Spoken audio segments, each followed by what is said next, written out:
ఎప్పుడు బంద్ అవుతుందో ఏమో నాకు అర్థం అయితలేదు. బావా ఇక్కడ నేను రాను, నువ్వే ఇక్కడదా. చెప్పు ఏంటిది? నీదేం టార్చర్ బావా? కవితలు అంటావు, మ్యూజిక్ అంటావు, రోజు నాకు టార్చర్ పెడతావు. ఏం మాట్లాడుతున్నావే నువ్వు? నువ్వు నా మ్యూజిక్ గురించి మాట్లాడుతున్నావా? నువ్వు నా కవితల గురించి మాట్లాడుతున్నావా? నాకు పెద్ద పేరున్నది. అవునా, నీకు అంత పెద్ద పేరున్నదా? ఆ కవితలకి ఒకటి చెప్పు చూద్దాం. సరే చెప్తా చూడు.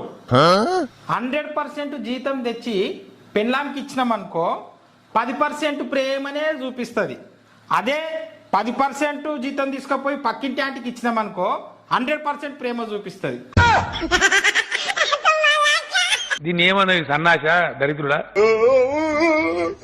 పెళ్లి కాకముందు దీన్ని జూనింగ్కే మా కాందాన్లో ఉన్న వాళ్ళు అందరం పోయినాం. ఇప్పుడు ఇదొక్కతే మా కాందాన్లో ఉన్న వాళ్ళందరినీ చూసుకుంటున్నది.